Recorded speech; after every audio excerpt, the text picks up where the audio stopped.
నమస్తే, welcome to our channel. నేను మీ ప్రియాంకరం. ముద్రగడ పద్మనాభరెడ్డి ఈయన ఒక కాపు నేత. జగన్మోహన్ రెడ్డి గారి కోసం ఛాలెంజ్ చేసి చివరాఖరికి తన పేరుని కులాన్ని కూడా మార్చుకున్న వ్యక్తి.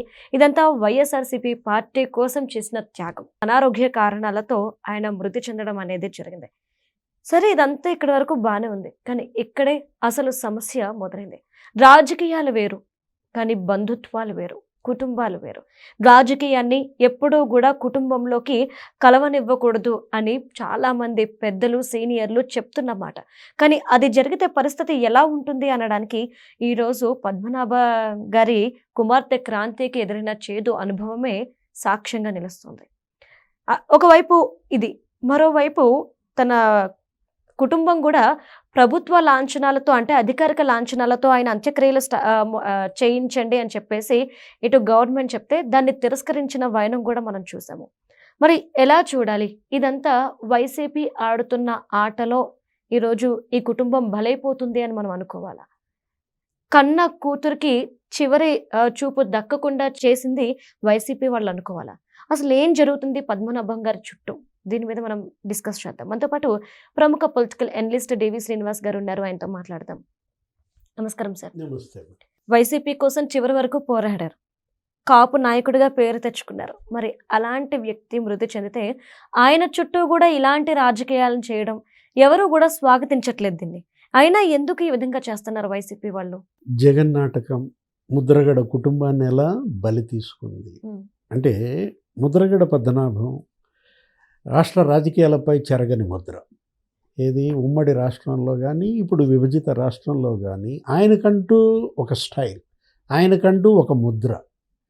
పలకరింపులో కానీ పట్టే విడుపుండవు, గట్టి పట్టు, ఉడుం పట్టు అన్నమాట. అంటే జనరల్గా అందరికీ పట్టు విడుపులు ఉంటాయి, కానీ ఇతనికి అసలు విడుపు అనేది ఉండదు.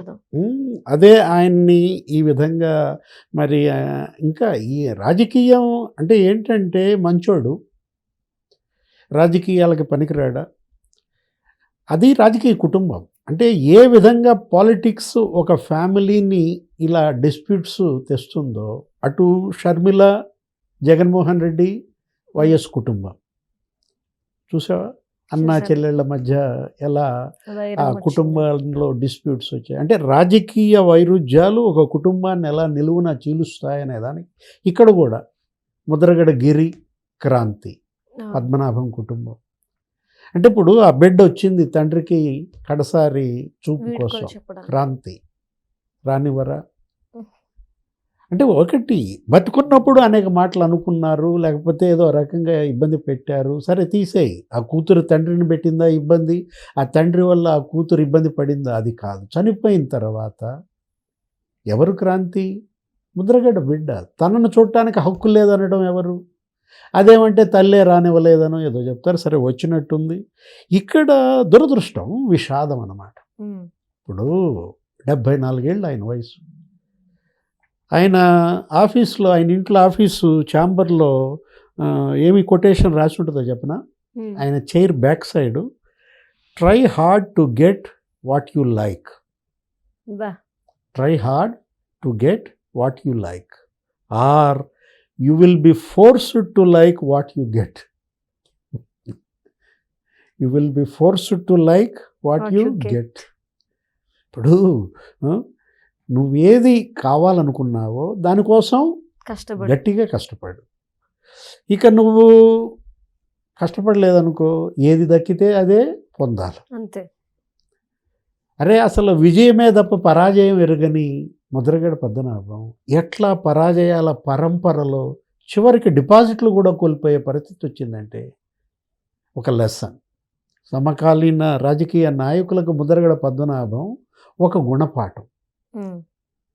ఇది భావి రాజకీయ నాయకులందరికీ కూడా ఆయన ఒక గుణపాఠం, ఒక లెసన్ అంటోంది. ఎందుకంటే అసలు ఒక 6 పార్టీలు మారారు ఆయన 50 ఏళ్ల రాజకీయంలో.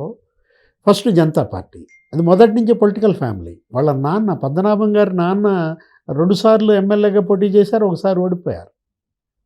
వీర్రాఘవయ్య, ముద్రగడ వీర్రాఘవయ్య అంటే ఆ ప్రాంతంలో అసలు కిర్లంపూడి ఆయన పుట్టిన గ్రామం.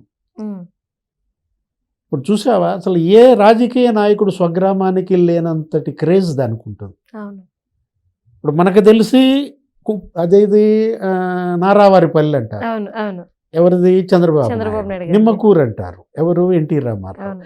లేకపోతే ఇది ఎవరు ఇప్పుడు ఇది కిర్లంపూడి, రాజశేఖర రెడ్డిది పులివెందుల.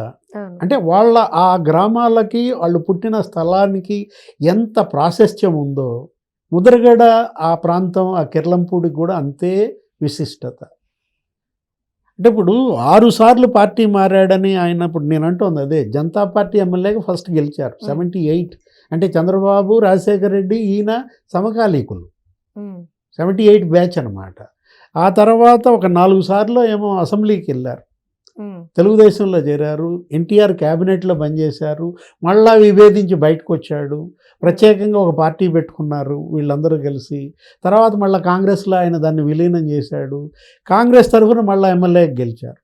అంతకుముందు తెలుగుదేశం తరఫున మళ్ళా జాయిన్ అయ్యారు, మళ్ళా జాయిన్ అయ్యి కాకినాడ నుంచి పార్లమెంట్కి గెలిచాడు. అంటే అటు అసెంబ్లీలో 4 సార్లు, పార్లమెంట్లో ఒకసారి, ఇటు ఎన్టీఆర్ క్యాబినెట్లో పనిచేశాడు, చెన్నారెడ్డి క్యాబినెట్లో మంత్రిగా పనిచేశాడు. అప్పుడు ఇప్పుడు ఎప్పుడు అదే పట్టు పట్టాడంటే వదలడు. ఉడుం పట్టు అనేది అదే. ఏది ముద్రగడ పద్మనాభం. కాకపోతే ఆయన వారసులుగా ఇవాళ గిరి, ఇప్పుడు వీర్రాఘవయ్య వారసుడిగా పద్మనాభం నిలబెట్టాడు. తండ్రి పేరు నిలబెట్టడం కాదు, అసలు పద్మనాభం కంటూ ఒక ప్రత్యేక ప్రతిపత్తి తీసుకున్నాడు. అసలు మొదట్లో ఆయన మంత్రిగా ఉన్నప్పుడు ఇంకో విషయం చెప్పమంటావా, ఆయన మంత్రిగా ఉన్నప్పుడు ఛాంబర్ బయట ఏమని బోర్డు పెట్టాడో తెలుసా, కాపులకు ప్రవేశం లేదు అన్నాడు. అయ్యో, ఆయన కాపు నాయకుడు కదా సార్. అప్పుడు కాదు. అంటే ముద్రగడ పద్మనాభం ఆయన జీవితాన్ని మనం తీసుకున్నట్లయితే, రాజకీయ జీవితం ఫస్ట్ ఫేజ్లో ఆయన అసలు కాపులంటే అసలు ఆయనకు పడకుండా మిగతా కులాలందరూ ఆయన్ని అభిమానిస్తూ బలహీన వర్గాల నాయకుడిగా ఏ విధంగా ఆయన అటు పార్లమెంటుకి కానీ ఇటు అసెంబ్లీకి కానీ, ఆ తర్వాత ఎప్పుడైతే కాపులకు ప్రవేశం లేదన్నంత వరకు ఆయనకు ఎదురులేదు, కాపు ఉద్యమంలో ఎప్పుడైతే ఎంటర్ అయ్యాడో ఒక కుల నాయకుడిగా మారిపోయాడు, కులానికే పరిమితం అయిపోయాడు, తద్వారా ఇతర కులాలకు దూరం అయ్యాడు. అసలు అలాంటి మహానాయకుడు డిపాజిట్లు పోతాయని ఊహించగలవా? అసలు 2014లో పోటీ చేస్తే ఆయనకు వచ్చిన ఓట్లు 10,000 ఓట్లు అసెంబ్లీ. అక్కడే ప్రారంభమైంది పతనం.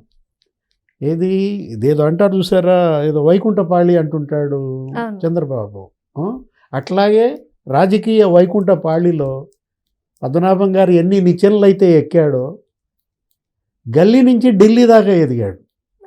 కిర్లంపూడి నుంచి ఢిల్లీ దాకా వెళ్ళినటువంటి వ్యక్తి మళ్ళా పాము నోట్లో పడి దబామని ఎలా కిందకు వచ్చాడు, వరుసగా ఎలా ఆయన ఓటములు ఎదుర్కొన్నాడు. ఆ పీరియడ్లో 3-4 సార్లు ఓడిపోయాడు, 2004-14 మధ్య అన్నమాట. కానీ ప్రజల దృష్టిలో మాత్రం హీరో. ఇప్పటికీ ముద్రగడ పద్మనాభం అంటే అసలు ఆయన ఆమరణ దీక్షలు. అప్పట్లో ఏది వంగవీటి రంగ చనిపోయినప్పుడు దీక్ష చేశాడు. అసలు అప్పుడు అది విజయభాస్కర్ రెడ్డి ముఖ్యమంత్రిగా ఉన్నప్పుడు దీక్ష చేశాడు. జీవో కూడా తెచ్చాడు, దీక్ష చేసి ఆయన దీక్ష విరమించడం కోసం జీవో తీసుకొచ్చాడు. అనవసరంగా ఆయన ఏంటంటే కొంచెం బోళా మనిషి, ఎవరేది ఎక్కిస్తే అది ఎక్కిచ్చేసుకుని తెలియకుండానే ఇక దానికి పంతం పట్టి, ఇప్పుడు యాక్చువల్గా మెగా కుటుంబానికి ముద్రగడ పద్మనాభంకి ఏంటమ్మా విభేదాలు? చిరంజీవి పట్ల అప్పట్లో అదే వైరుధ్యం. ఇప్పుడు నిజంగా కాపు సమాజానికి వీళ్ళిద్దరూ 2 కళ్ళుగా చెప్పుకోవాలి. ఏది అటు ముద్రగడ అయినా ఇటు మెగా ఫ్యామిలీ అయినా, అసలు ఇక వంగవీటి కుటుంబం అంటే అది 3వ కన్ను కాపు సమాజానికి. అట్లాంటిది చూసావా ఎంత వైరుధ్యాలు. ఇప్పుడు చిరంజీవి పట్ల అదే, అప్పుడు దాసరి నారాయణరావు అసలు అప్పట్లో ఏం చేశాడు, తన ఇంట్లో ఆయన బంధించుకున్నాడు.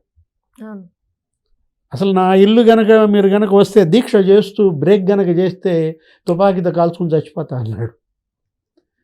ఇప్పుడు దాసరి నారాయణరావు అప్పుడు ఆయన కేంద్ర మంత్రిగా ఆయన వెళ్ళి ఆయన పట్టు విడిపించినటువంటి పరిస్థితి అన్నమాట.